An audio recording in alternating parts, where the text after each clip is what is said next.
Welcome to the Canadian premiere of Joel Potrykus' The Alchemist Cookbook. I'm very, very, very happy, very proud to have this film at the festival. Discovered Joel's work with Buzzard, a film that hopefully some of you have seen. And The Alchemist Cookbook, I think you'll discover altogether. It kind of takes his work in a logical but new direction, and I think I don't know, I'm overjoyed to be able to show. So I won't say much about it. I think it's a film that you need to go in as fresh as possible. But without further ado, I'd like for you to give a very warm Fantasia welcome to Joel Potrykus.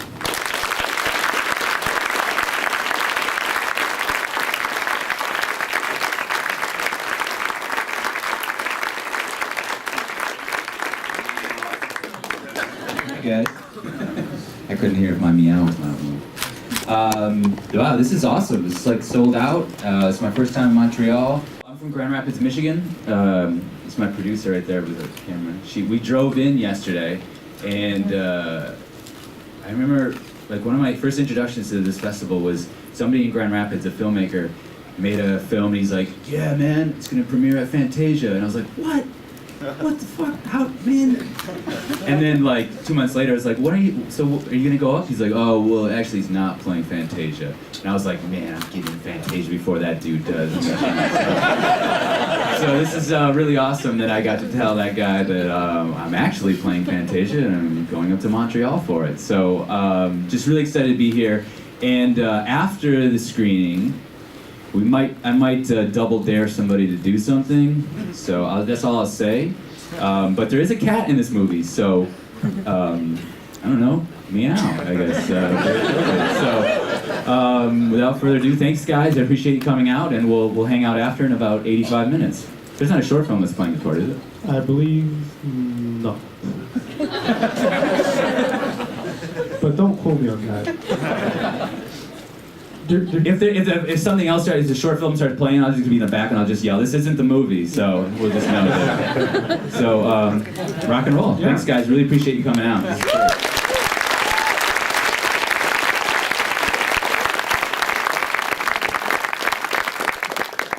Definitely stick around for the Q&A.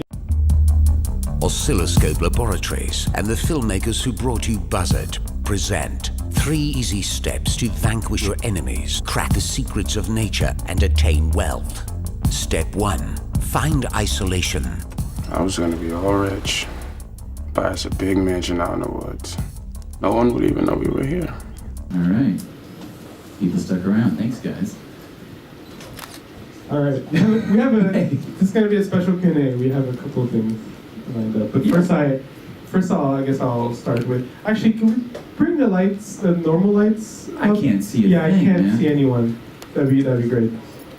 Excellent. Thank you. Oh, right. In a way, you kind of make the films that I'd like to make, which is a weird way to open a Q&A, but by that I mean they seem to be about a lot of things that you're really, really interested in, and you kind of blend them very artfully. On the one hand, you always have the kind of loner character kind of deciding that just fuck this, I'm gonna and dropping out of a life that it feels in the background it's like very crushing kind of capitalist kind of routine, and yet you figure out a way to blend these kind of genre tropes that you're really, really interested in, and also this like awesome music. And you've also mentioned comics and like something like Easy Comics being a big influence on a film like this.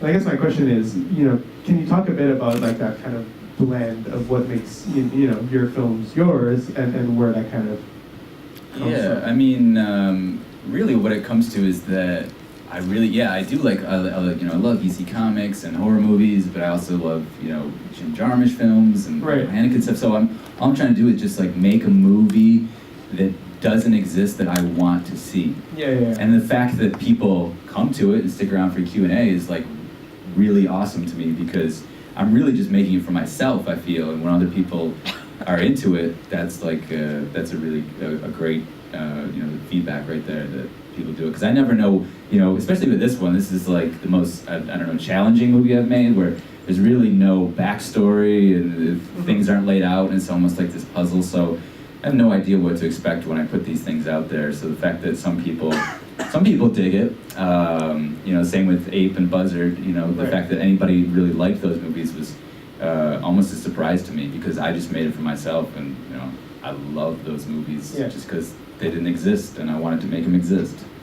That's a good way. You mentioned Jarmusch, and I get a lot of like early Jarmusch kind of almost this refusal to fall into any kind of narrative, set of expectation, set of just let the camera sit there and lull people to sleep, test people's patience as much as they can.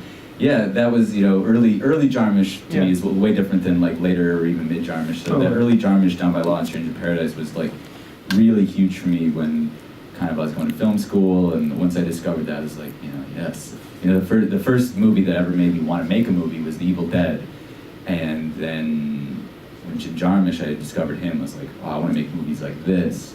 And so I feel like maybe, in a subconscious way, this was kind of like me combining those two big influences into one. Your EC Comics, Jarmusch. Yeah, EC Comics, Jim Jarmusch, Sam Raimi. Sweet. Cat food. Yeah. I'll open up to questions from the audience right away, actually, if anyone has a question. I'm sure you do. Let me ask the audience maybe a question. Did anybody see The Lure last night? Yes. Yeah, that was pretty wild. That was my question. That was the question. Yeah. Excellent. Right there. Thank you. Do you think you have another horror movie in you, or is this the end of an experiment? No, I think the horror films are always going to have a little bit. I wouldn't even call this really a horror film. Maybe there's parts of it, but I definitely think that there's going to be elements of horror in everything I do always. So we're working on the next film right now, and again, I wouldn't call it horror, but I think some other people would call it horror. I just want to shy away from kind of traditional genre things and just kind of mash together a bunch of different genres and ideas I have. So that's just going to be how it always is. And someday, maybe, my producer pushes hard enough, I'll actually have a woman in one of my movies too. But we'll see. Right there, yeah. I noticed a lot of esoteric references in the film. I don't know if that would just be like making like correlations to things I'm interested in. Yeah, you're right. There's references all over there. Besides even the obvious ones of him mentioning Mad Max, Basket Case was a big one. So the cat's in a wicker basket, and there is at the end, that's kind of my 400 Blows homage there with the freeze frame pushing in, and there is Ashley. Where'd you go? The beast specifically, is that supposed to be like I think a certain type of like demon, or is this like just kind of supposed to be like his personal demon? Yeah, that is why I hate to give away too much of other people's interpretations, but it's definitely, this movie's about one person kind of fighting himself, and whether that demon actually exists or is just kind of figment of his nightmares. Is something like we never really wanted to show the creature, the beast, up close, because it's not about that. It's more about his fear of what he doesn't see or what he does see. But that creature, if you could see it with the lights on, it actually looks something similar to the beast that's on the Fantasia posters. Weirdly enough, I just didn't want to show it because I thought it was cooler not to show things. yeah. I was wondering if you could talk a little bit about being a Michigan-based filmmaker, how that influences what you do. Yeah, it's actually a big influence.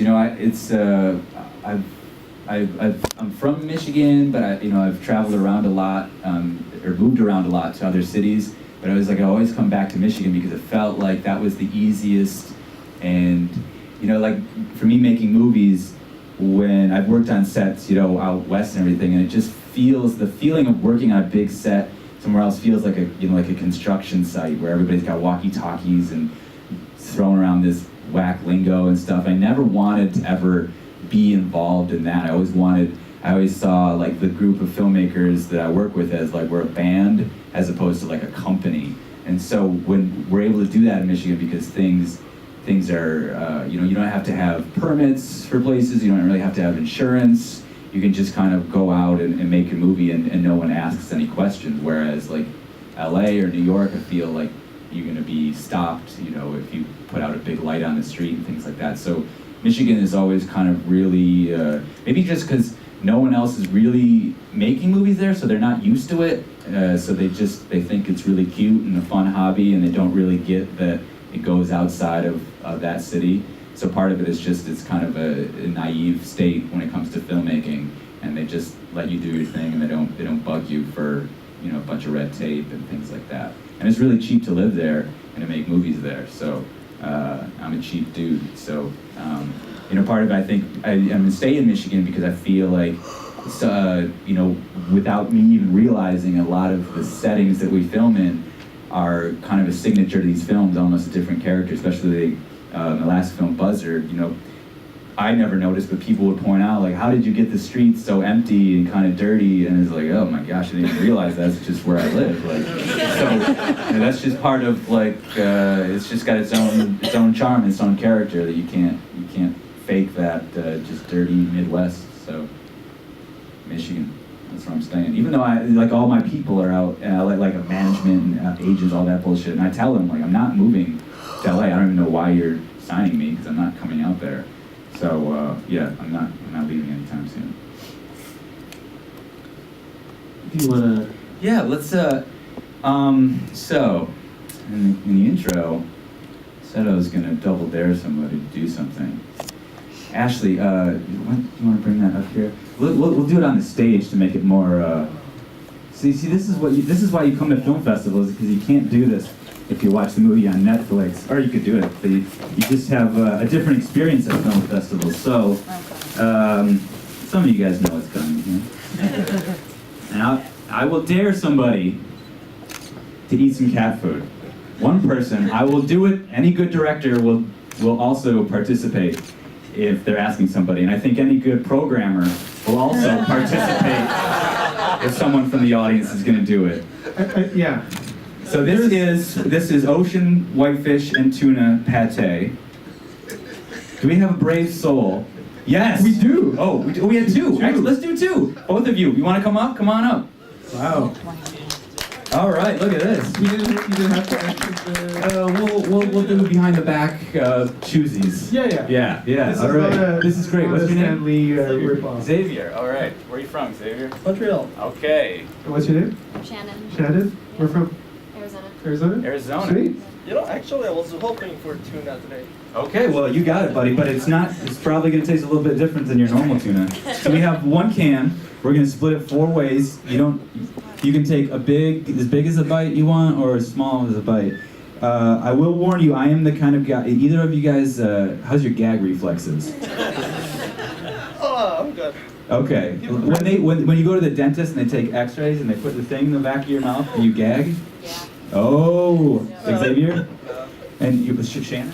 Yeah. Okay, Shannon, because I gag when they stick the x-ray thing in there. The first time I did this, I literally had to swallow my vomit. So if you guys have anything to drink, you might want to just grab something right now. Oh, fine. Yeah. We got a little bit of water here, so if you guys, I don't know whose water that even is. Let's just do this here. Why don't you okay, yes. Pate, well, I didn't even realize that oh yeah, I thought I was getting shreds, but it's pate, and pate is the most disgusting. It is just compressed, and if you want to smell, I'm not gonna smell it. Not bad? Actually, it's not I'm not bad. gonna. Not bad. I should go to cat. Okay, so maybe you guys will dig it. Maybe you'll find a new favorite food. Okay, so we're gonna do it together. So Ariel, go ahead, just grab a little chunk there. Yeah. Oh, thank you, Dave. Oh, good man. Look at this.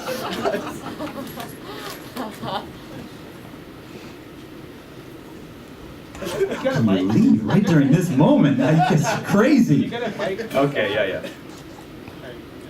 I don't want to get it on the mic. Okay, there you go. Oh, wow. I'm already. That's a lot. Actually, I've already gagging, but Yeah, that is too much. What am I doing? okay, yeah, So that's enthusiastic. okay. Hold on. Okay. Ready. Do it. Oh, it's too much. Actually- Let's do it. Yeah, a lot. I'm already gagging. Actually, bon appetit. Okay, bon appetit.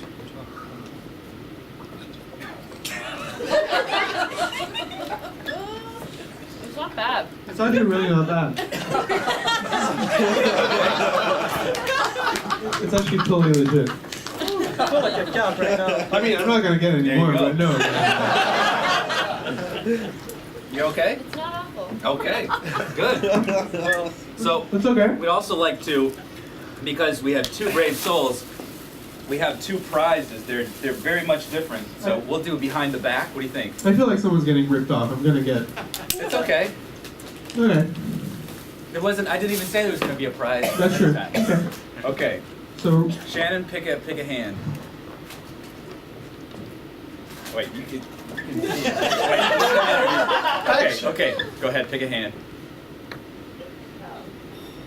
You get a free pass to movie. Xavier, you get a bag of Doritos, dude.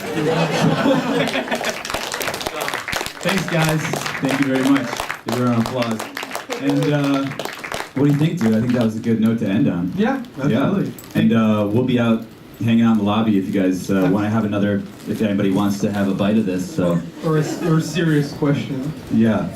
Cool. Great. Well, thanks a lot to the festival and the programmers. This has been great. It's playing again tomorrow if you want to watch some more cat food. We'll do it again tomorrow. Thanks, guys. Appreciate it.